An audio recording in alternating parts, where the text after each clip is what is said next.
जब राष्ट्रीय अध्यक्ष डॉक्टर मुरली मनोहर जी जोशी थे, उस समय जो उन्होंने यात्रा की थी पूरे भारत की, उस दौरान उसके कन्वीनर के रूप में मोदी जी ही दायित्व निभा रहे थे। उस समय उनसे हमारी भेंट झांसी में हुई थी और झांसी में जोशी जी के बोलने के पहले उन्होंने 1-2 मिनट 4 मिनट तक अपने भी विचार व्यक्त किए थे और मैंने देखा कि उनको विषय को प्रस्तुत करना और उनकी बोलने की शैली, ये सब बहुत ही प्रभावी थी।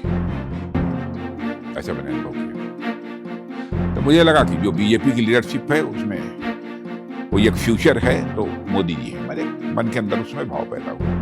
2006 से जनवरी से ही मैं राष्ट्रीय अध्यक्ष रहा, तो उस समय तो हमारी भेंट मुलाकात बराबर वो होती रही है। और मैंने उस समय भी राष्ट्रीय कार्यकारिणी में भी देखा कि उनके सुझाव बहुत ही उपयोगी हुआ करते थे, बहुत सटीक और सांगठनिक दृष्टि से भी जो कि प्रासंगिक कहे जाएं, ऐसे सुझाव उनके हुआ करते थे।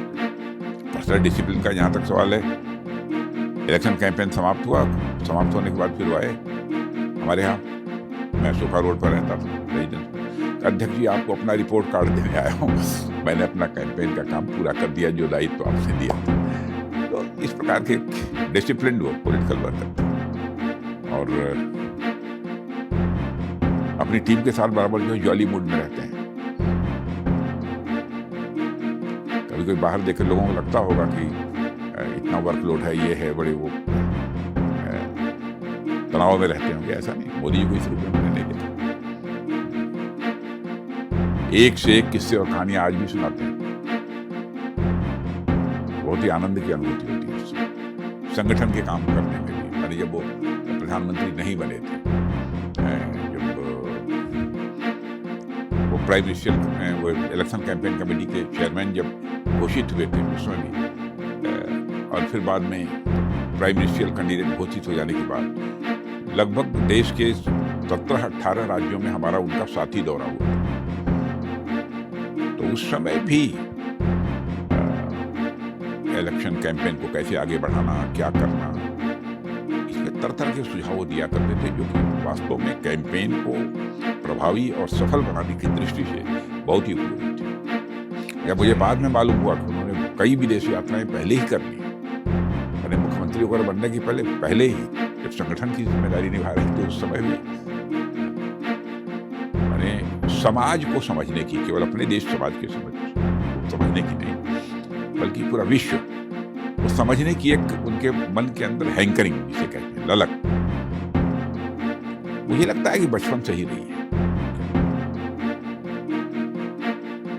दुनिया के कई देशों का बहुत पहले ही उन्होंने दौरा किया है, एक सामान्य व्यक्ति के रूप में,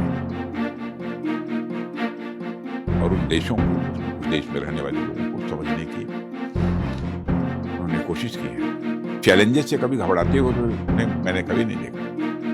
मुझे लगता है कि उनके ऊपर दैवीय कृपा और ये क्षमता ऐसे नहीं आती बिना ईश्वर की कृपा से। घबराते हुए और डरते हुए मैंने कभी नहीं देखा। काल्पनिक क्षमता की भी अद्भुत धनी है, संवेदनशील भी उतने ही है। तुरंत कोई ऐसी घटना हुई, आंखों में आंसू आ जाते हैं। और परिश्रम करने की तो अथक क्षमता परमात्मा ने दे रखी है। बिना दैवीय कृपा के, बिना ईश्वर की कृपा के संभव नहीं होता। और मुझे लगता है परमात्मा ने उनको सोच समझ कर इस धरती पर भेजा है।